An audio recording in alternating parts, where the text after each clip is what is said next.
So today we continue with our class Shabbos Home, and this session, all of them should be dedicated, first of all, to the Leilu Nishmas of Gershon ben Avraham. May his neshama get an aliyah. Also, L'chavdel Rifah Shlema to our dear Rabbi Yaron Ruven Shlita. His name here is Yaron ben Doris.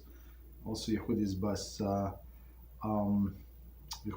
Noach, Ariel Ora Bas Anna, Emima Rasi Rachel Bas Brindel, David Shlomo ben Sandra, and also to a quick release of our dear friend Moshe Shmuel ben Pnina. BeEzrat HaShem. All right.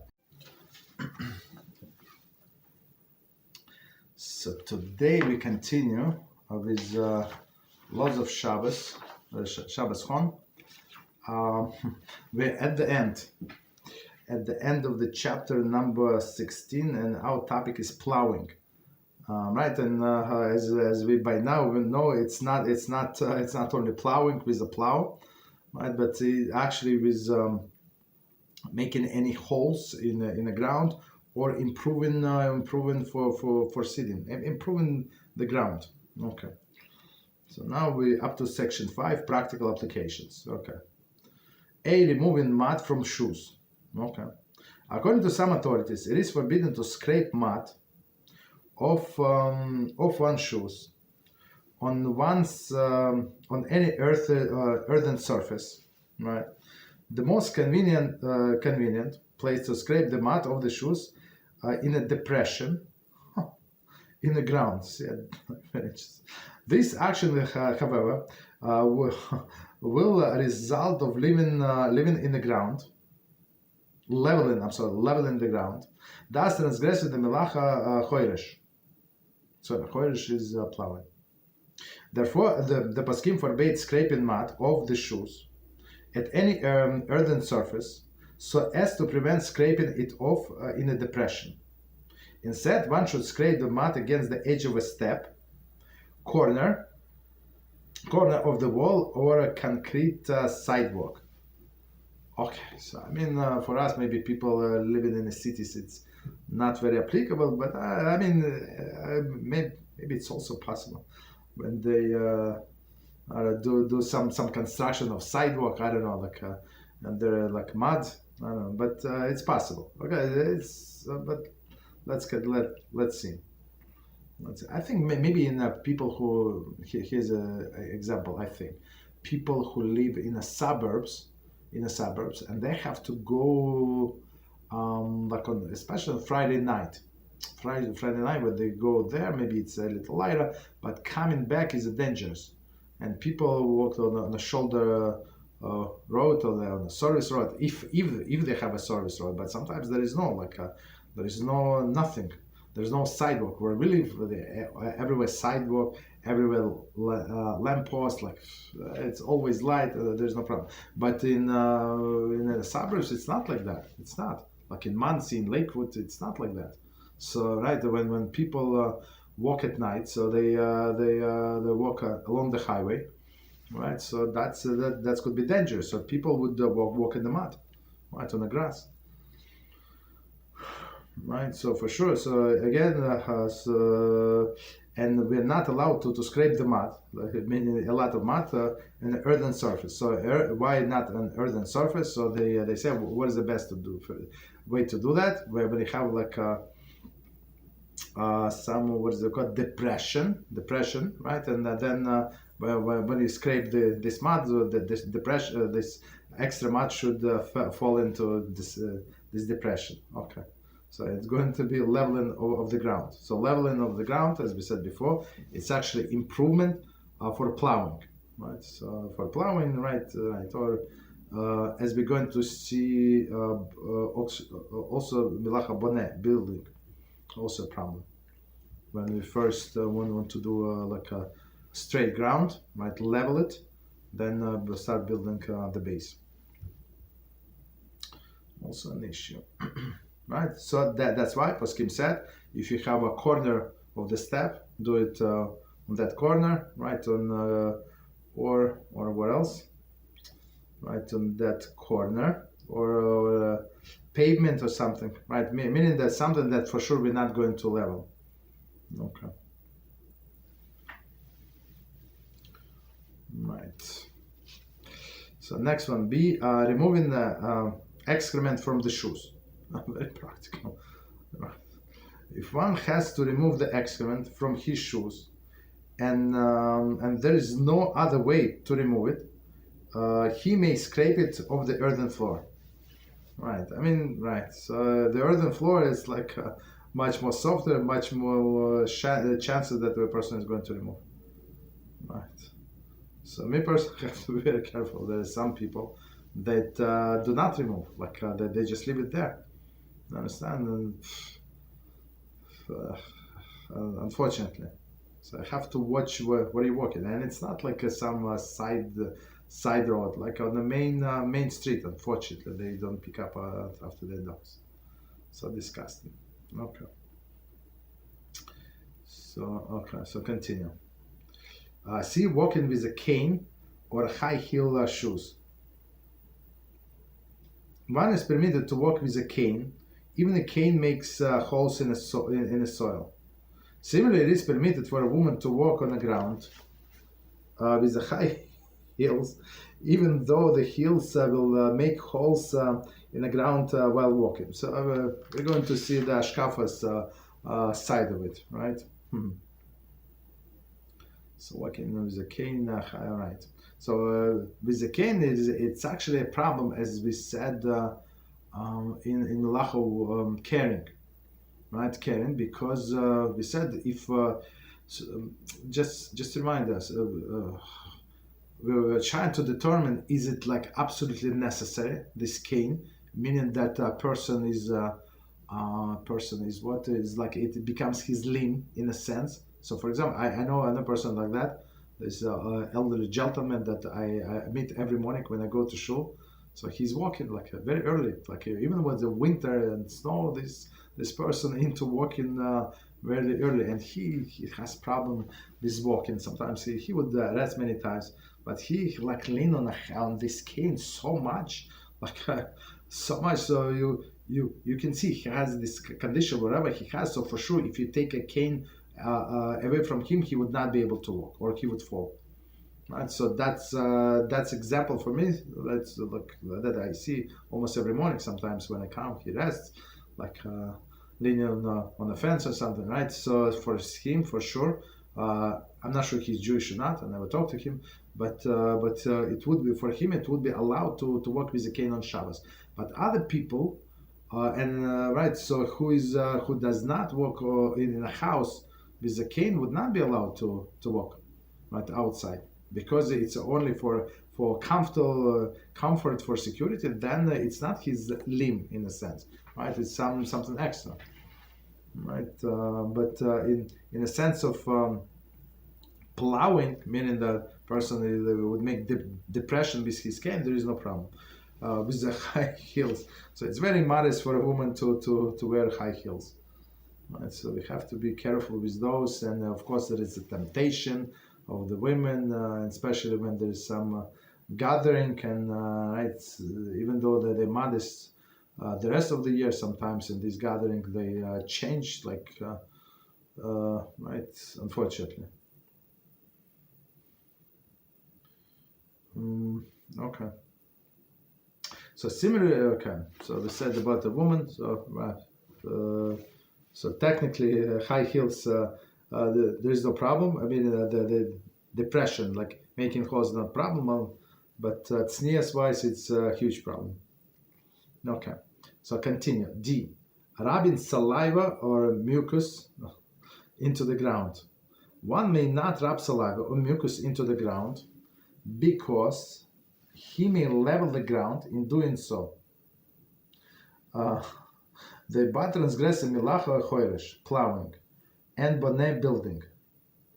However, one may walk over these substances. I apologize, but that's the Torah and we have to read it. If he does not intend to rub them into the ground. This prohibition does not apply to indoors, to not earthen floors or concrete paths which lead to indoors. Right. So let's quickly go over. So, saliva and other things. I'm not going to repeat. I mean, and as I think I had like few videos about the people spitting on the street, and sometimes like when you listen to the Torah and you mind your own business and you hear the noise, and I get nauseous. Like happen. I don't know what people are thinking. Like they where they exactly were brought up. I'm not sure, but that's unfortunately happening, right? So I mean, of course, these people are not going to cover the, to what is it? To Rabbi in a mad, it's actually it says in Shulchan Aruch. So in olden days, they did not have facial tissues, right? They did not. I mean, facial tissue is modern invention, but even handkerchiefs, right? All handkerchiefs were very, very handy. Like it was the whole business, right? People were selling in olden days, right? Ribbons, like ribbons for women, and some other things, like brooches, I don't know, all of these things, and holsters and what is it, handkerchiefs, right? There were businesses like that. The whole store would sell only these products because they were so needed by the public, right? So, but not everybody would use them. And guess what? People were spitting on the street, and it says, right, if somebody spit in a synagogue, like an earthen floor, right, but not in the front, on the side, all of these things. Okay. So again, to problem, because a person is going to level the ground, is a plowing, right, preparing smoothing the ground for the plowing, right, even though a person does not have intention to plow, or to building. Okay, so next one. Playing in a sandbox. Okay, so that's children may play in a sandbox provided that the sand is dry and loose. Right. The holes that are made while digging in the sand permissible because they immediately collapse. If, however, the sand is moist, children who have reached the age of chinuch, approximately 3 to 4 years old, may not play with it because the holes that the mate will not immediately collapse, which transgresses the Melachah of Baneh building. Okay, so let's try to understand. So now, I don't know if you notice, he switched gears a little. So now he's saying that age of chinuch 3 to 4 years old. In other places, he would say 6 or 7. Right, right, much older. I mean, because in that age, like 2 years, 1 2 years, is like a huge difference, like huge advancement in a child's behavior, huge, right? So, but let's see from the beginning. So, if it's a sandbox and you have a little baby, I'm not sure that there's so many toys today. Why do you need to let baby play in a sandbox? Okay, right. So, if it's dry. I mean, only it's like some of the indoors you can make sure that it's dry. But otherwise, like in my mind, if it's on your backyard, how can you make sure it's dry?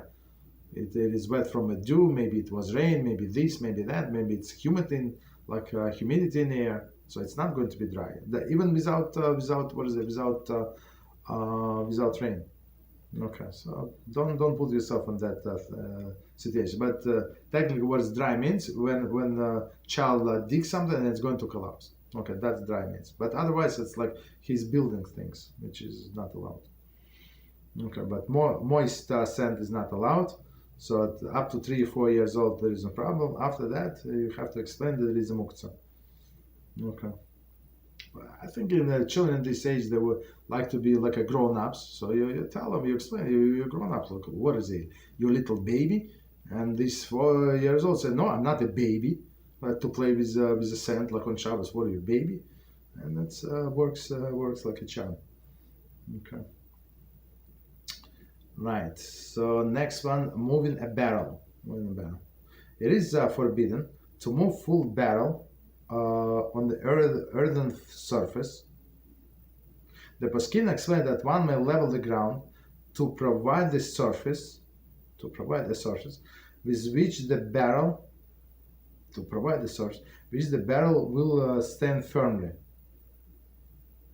This prohibition does not apply indoors when most of the floors are not earthen surface. Okay, so let's move in the battle. Today we don't have a battle, but in olden days, even I remember next to many buildings, not in the big cities, but in the suburbs or something right there they would have this battle, water battle, like everywhere in all of the countries, everywhere. Like they have barrels where they would collect the rainwater, right? And sometimes, and like if it's in the suburbs, it's clean. It's clean, and people would come and wash from this barrel. I'm not sure if it's very healthy, but after you're doing it for a long time, this bacteria is not going to do anything to you.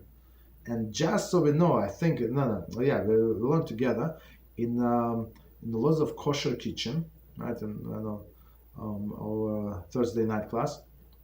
So we said that all of the insects that were born in the water, right? So for sure they are born in the water. You are allowed to drink.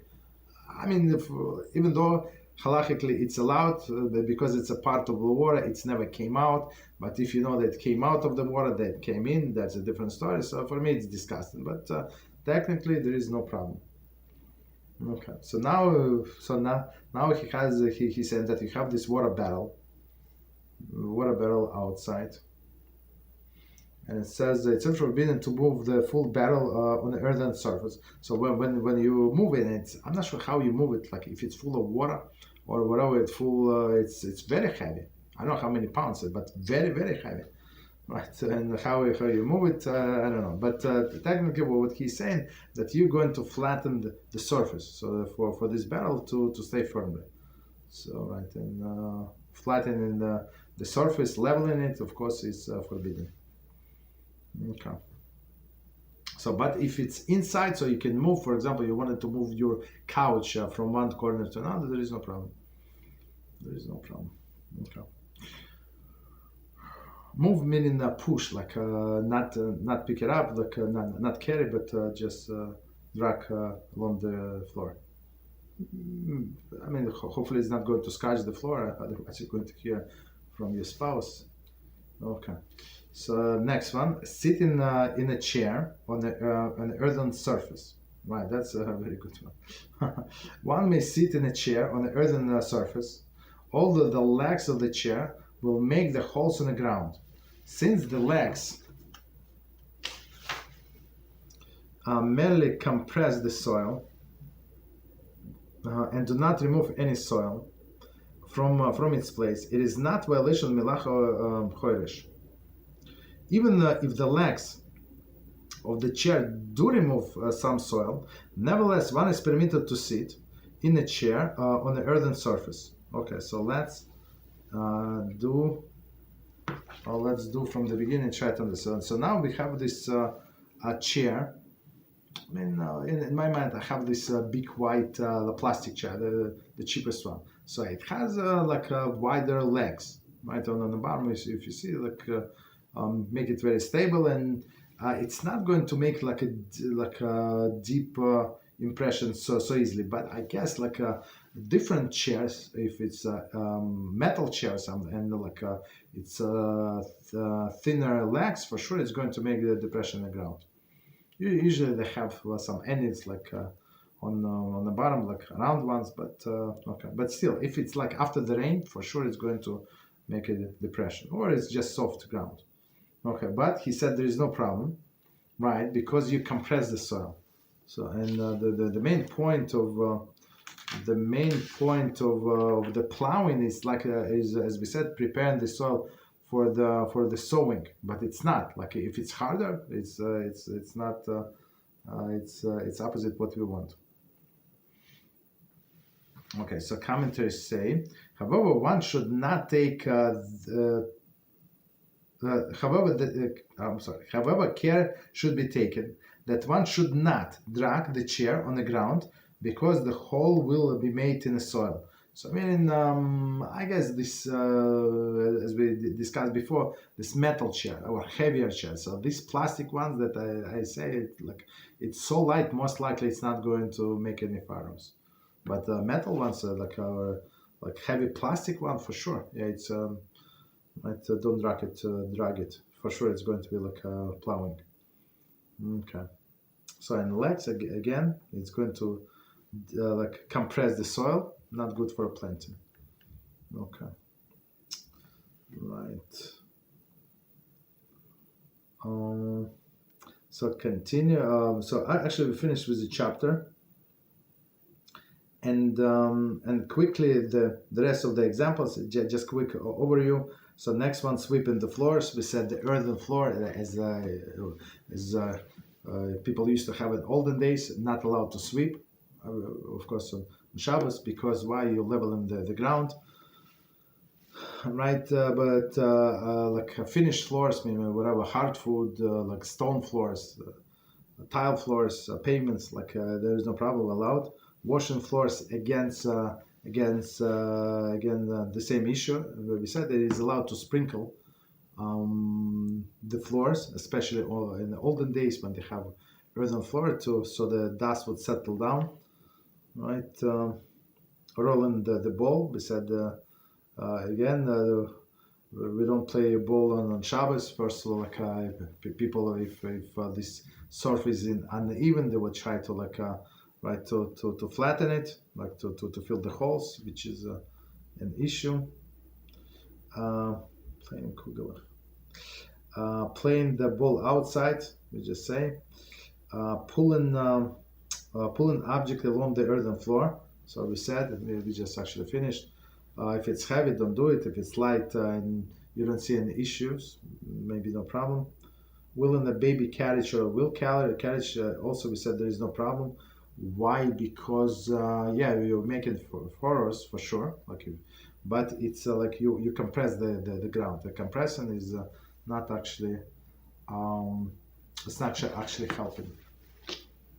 Okay, so I think let me quickly check time. See what we should do because we finished the chapter. Okay, so we have time. I think let's continue with the next topic. And our next topic is reaping. So it's chapter was at 17, reaping. Katseir. Section 1 of Melachah. Katseir, reaping, is one of the 39 Avos Melachas that are biblically forbidden on Shabbos. Reaping was required for the construction of the Mishkan. Specific herbs were grown to produce the dyes, right? Used to color the tapestries, and these had to be reaped. Okay, so as usual, this melacha was one of these 39 melachas was done in the Mishkan, right, for constructive purpose. So they reaped something that was attached to the ground, of course. Right, that was attached to the ground, and right, and it was used for constructive purpose to make dyes. Okay, no problem. Okay, so section number 2, definition. The Melachah of Reaping is defined as the detaching or severing growing plant from the source of growth. So before we continue, right. It's only a few lines, but it's a lot to learn from these 2 lines. Again, the Melachah definition, Melachah of Reaping, is defined detaching or severing the growing plant from the source of growth. Right, so that's why we're not allowed. For example, if you have a garden, right, you have a garden in your backyard and you have apples, so it's not allowed to take apples, right, even they fall. Why? I will say just explain. Well, I mean, unless you know that it fell before Shabbos, that's a different story, right? And you had in mind to do it before Shabbos, and then you forgot. That's leniency, right? That you can use. But if you're not sure if it fell on Shabbos or not, so we're not allowed. So why? Because a person, if you allow them to take from the ground, so sometimes you would see like the fruit almost falling, like another few minutes or maybe 10 minutes or maybe a few hours, it's going to fall. So I feel bad, like why should it fall? Like it's right and ruined, right? So let me get it anyway. I would be allowed to get it. Let's say that person's reasoning and person come to reap it. So which is which is absolutely forbidden. So, and we said it is forbidden, even it does not take any nourishment any longer. So it's like hanging on a thread, on some piece of wood. Okay, not allowed. And plus, it's very interesting. I think, if I remember correctly, under this Melachah, because of this Melachah, Reaping, it's not allowed to ride the animals, right? Why? Like, what is the connection? Do I reap the animal from the ground? It touches the ground? No, don't right? Don't be silly. It's because a person would have this idea to take to reap a branch, right, in order to direct the animal, and it would violate this melacha. So, in order for a person not to violate this melacha of reaping, so our sages say it's absolutely forbidden to ride the animals, or to even to guide them. So sometimes, like I don't know, like to guide them from the back, so they would go to the right place. Okay. So continue. Section number 3, included in the melacha. Included in the definition of detaching something from its source of growth are harvested grain, harvesting grain, breaking off a leaf or branch, picking vegetables, flowers, fruits, pulling out weeds, grass, etc. So weeds are actually in two categories. So many things are in two categories. So weeds, for sure, it's for improvement of the ground. But on one hand, on the other hand, in this category of reaping. Okay.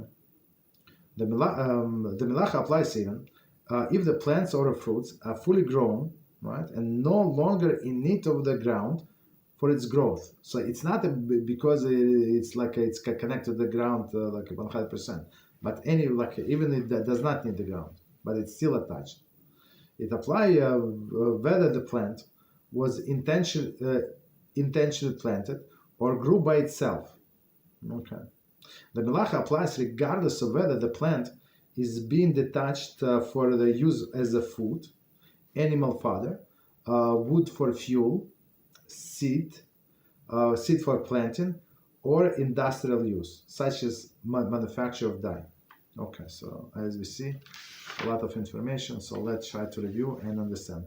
So now, I mean, it's now we're going to draw the roadmap, because I think it's very long. Yeah, right. It's very long melacha, a lot of details. So now we're going to go to all of the categories. So again, included in definition and detaching from the source of the growth, harvesting the grain. So harvesting the grain, it's like that's a classic example. Right? So you have wheat or whatever you have, and barley, right, and you reap it. And some people eat it raw, right? Eat it raw. Okay. So continue. So if you eat it raw, I think you say barapricha dama. If it's edible, if it's it's edible, soft and edible, so you say barapricha dama. You don't say mizonis. Barapricha dama. Continue. Harvesting the grain, breaking over leaf, and I think we said before. I told this story about few people, and sometimes I had this issue also, like a long time ago. Had this issue, like you walk and there's a bush that's sticking out from into the public domain, right, from the private property, and you want to rip a leaf, and you continue walking, right. So it's absolutely forbidden, right, on Shabbos. So that's in order not to do it on Shabbos, don't during during the weekday. Okay, and plus, as we said before, it's maybe always also stealing. So of course he has to take care of that the branches are not sticking out on the public domain, but it's it's a different story. But we care about ourselves not to violate the Shabbos. Okay, so be careful not breaking leaves. So I think many people have this thing that they walk in past and they have to reap something, which is a problem. Taking leaf or branch, right? Branch, right, is a problem. Continue. Picking vegetables. So if a person wants a fresh salad, right? They have all the cucumbers from the garden, right? So not allowed. Flowers, right? Flowers. So sometimes the way I understand, sometimes for example, it was a heavy rain and broke some flowers, so the flower is broken. So a person would to detach, like to bring in the house. Well, not allowed to touch it. Fruit, right? So not allowed to detach fruits, as we said, if it's hanging on a tree. Pulling one's out weeds, right? So for sure, it's the weeds are right, embedded into the ground, right? And plus, as we said, improving of the ground also, pulling the weeds and grass, okay, etc. So all of these are similar examples. The Melachah applies even if the plant or fruit are fully grown, no longer in need of the ground, right? So meaning completely grown, as we said, we see that apple is going to fall from minute to minute, but you're not allowed to touch it. So it's actually muktzah because it was attached on the onset of Shabbos, right? It becomes muktzah throughout the whole Shabbos. So as we said, the only exception that, for example, you prepare yourself like two apples, you saw, you meant to pick them up, but you forgot. So in this case, yeah, there is two apples on the ground, they're not muktzah. But those are exceptions. Let's include itself. Okay. It applies whether the plant intentionally was intentionally planted. So meaning intentionally meaning that you have some use of it, right? Group by itself, like weeds or other things, right? Still not allowed to break. So meaning in a person who would think that, yeah, but I'm doing destructive fashion. Absolutely not. I mean, I understand it's not, if a person does something in destructive fashion, it's not going to be in a biblical level, but still forbidden by rabbinic decree. Okay. And the Melachah applies regardless of whether the plant is being detached for the use of food, animal fodder. So meaning, and what is the constructive purpose is absolutely irrelevant. So what is constructed for food, for a person, for humans, or for fuel? Might break off a few branches, even like what is it? The dry ones. So you have your tree, and there are a few dry branches. Right? For sure, they're not taking any sustenance and nourishment from the tree. Right? It's useless. It's only there, but it is attached. They're not allowed to break them for fuel. Seed for planting, right? Just to remove seeds. Or industrial use, meaning manufactured dyes. Okay. So next section. So I see it's very, very involved. You see, like many things would be forbidden. So section, what is it? 4. Amount needed for prohibition. So as usual, we need the minimal amount. The amount that must be detached for one to transgress the Melachah of Kotzer, varies according to the purpose for which reaping is done. If the purpose is food, the amount is size of dry fig. Right. So let's go over it. Right. So there are a few new things that we're going to introduce. So first of all, there is a minimum amount. So minimum amount, I guess, right? It's not the same as for everything, right? For this reaping, right? So for food, as it's very interesting. For the food is dry fig, so it's not kizayis. So kizayis, we said almost less than 1 ounce, a little less. I mean, according to some opinion, even a little more, right? But we go by 29 grams. So kizayis it's like 1 gram less than 1 ounce, right? And dry fig, I think if I remember correctly, it's like 30% larger. So for prohibition, they for some don't exactly remember the rationale, but in some cases our sages use dry fig, right? But for the food purposes, right? For example, to say the blessing, they would go by the like a minimum amount. Minimum amount. What was the minimum amount? Like for a person to get some kind of satiation is going to be this kizais. But in other cases, as we see, there is a dry fig. Okay, so let's check in time. Okay, so let's see how long is this one. Okay, so let's do one more section. And it says the Torah, so it's section number 5, Torah Prohibition. Situation to which the Melachah is applied. Okay, the Melachah Kotzer is transgressed only if one detached from the ground a seed that has been already taken root. If it is not yet taken root, no Melachah is involved, since he has not detached anything. One can assume that the 3 days after the placing seed in the ground, it has taken root. Remove such a seed, therefore, well as the Torah prohibition Katseya. See below section 6 concerning rabbinic prohibition. So let's, okay, before we go any further, let's try to understand. Situation in which Melachah is applicable. So Melachah Katseya is transgressed only when detached something from the ground. So in order to detach something from the ground, first this thing must be attached to the ground. And we said before, one second, where was it?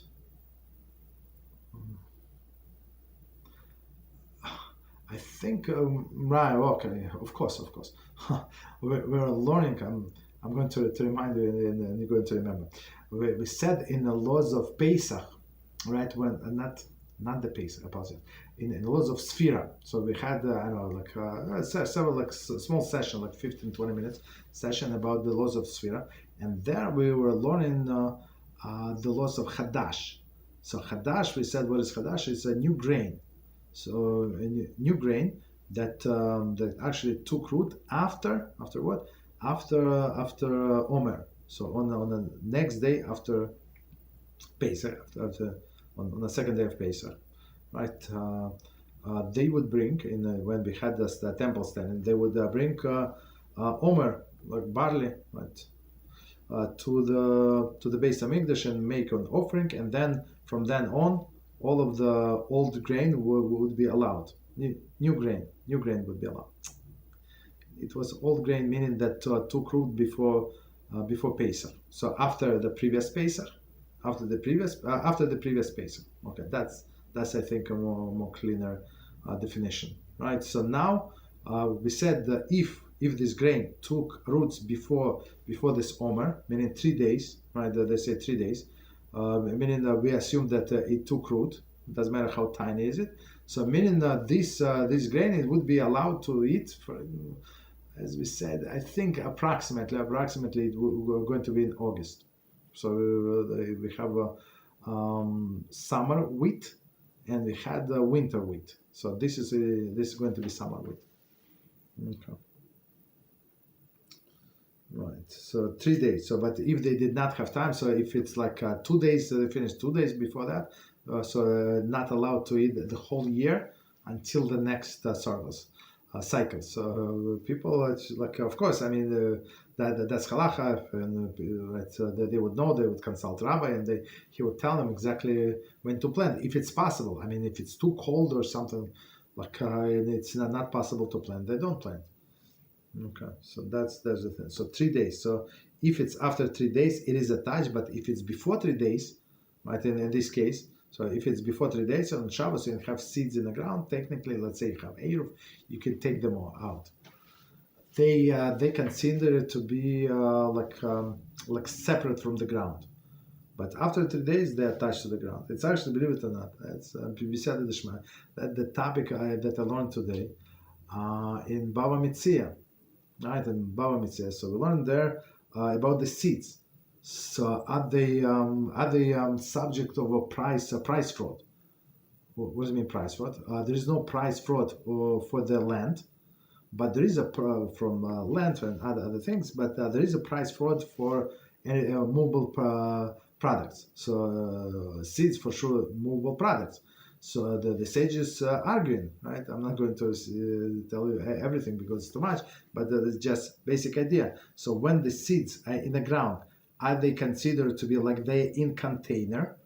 So, for example, if somebody selling the seeds and he said, yeah, apologize. Somebody says selling the field, and he said, I actually plow the field, as you see, Mister, and I put so much seeds into, like I put 6 seah. I'm just making up number. 6 seah of the seed in the ground, and then the neighbors come and said, you put 6 seah. You're such a cheater. You put 5 seah.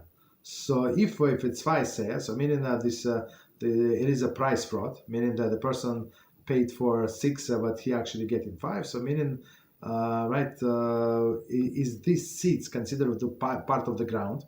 Then there is now no price fraud, or it's considered to be like they in container. That is like a collective definition, like a separate. So technically, a person can come and remove all of the seeds because they're not attached to the ground. So it's exactly, and we were talking there about these 3 days. Exactly the same thing. All right. So, but after 3 days, we assume that it took root. Okay. Continue. Constructive purposes. So, first of all, that is actually attached to the ground. Constructive person. Melachah of is biblically forbidden, only if it's done in constructive purpose. For example, picking fruit to eat it. Right. This is keeping with the rule taught in page 450. Okay, we're in 269. So. Only constructive activity is Melachah, which with respect to the Shabbos. The sages, however, also forbade reaping without constructive purpose. Okay, so let's try it again. So our topic, Torah prohibition. So as always, absolutely always, on the level of the Torah would be forbidden to do something for constructive purpose. You reap, you the apple, right? You touch the apple because you want to eat it. That's classic example, right? But if this person who reaped the leaf, right, just passing by a needle from evergreen or something, right? So that's it's not for sure. It's not for constructive purpose. It's not for firewood. Nothing. He's not going to eat it, hopefully, right? So in this case, it's going to be forbidden, but on a rabbinic decree, right? So meaning if it's forbidden on the rabbinic decree, person is not going to get death penalty, even the witnesses and they warn him, but still person going to get lashes. Okay. So continue. Methods of reaping. One transgresses Melachah of Kohetzer by cutting the plant with the implement or plucking it with one's hands. Detaching plant with one's mouth or foot, right, is a matter of dispute between the authorities. Some maintain that these two are biblically prohibited, while others maintain that this is only rabbinically prohibited. Okay, let's see. So, as always in all the other cases, just to remind us. So, I mean, if you remember the logic, you can derive the laws, right? When needed, right? So, meaning what? The basic rule only if you do it in a normal way that you would do for the Mishkan, you're not read by your hand. You will have some scissors, some knife, some sickle, right, to cut it, right, for sure. Nobody would rip it with their hands, right? If it's one of two herbs, one of two branches, yeah, there's no problem. But sometimes they're so thick, they're so attached, so it's not so simple. Today they have the different scissors, different things. Okay.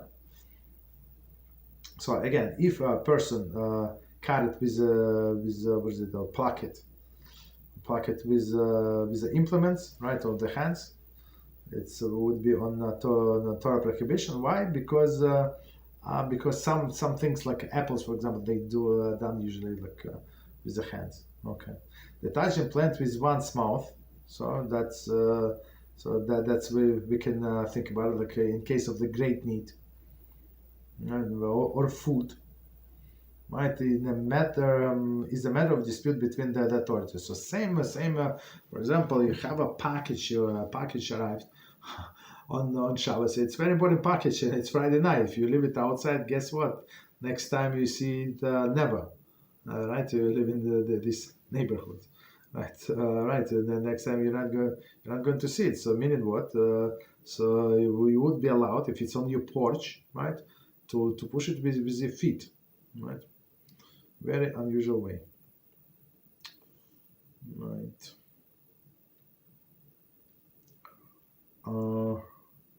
Dispute. Okay. But okay, detaching with the mouth, with the food, dispute between authorities.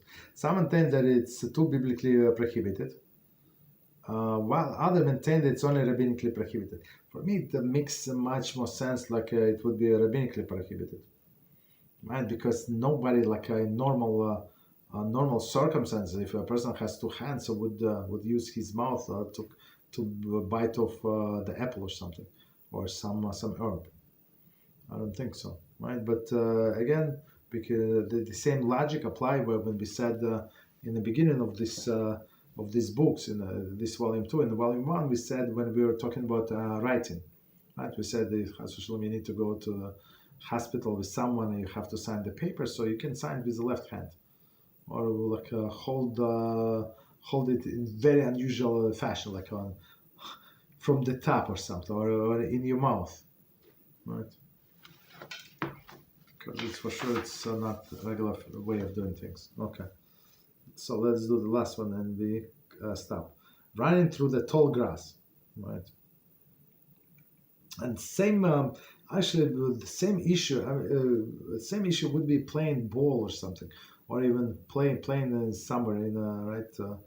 Right, ball is is a good example. Why? Because most likely, if a person is a ball, they're going to break this tall grass, or the flowers or something, for sure. So running through a tall grass. Some authorities rule that it is forbidden to run or walk quickly through the tall grass, since it is inevitable that he will pull out or tear off some of the grass while walking, right? While doing so, sorry. Although it is not his intention to do so, it is a psikresha. So meaning for sure it's going to happen. There is a will happen. It will happen, right? Making it forbidden despite of lack of intention. So let's just move the bookmark before I forget.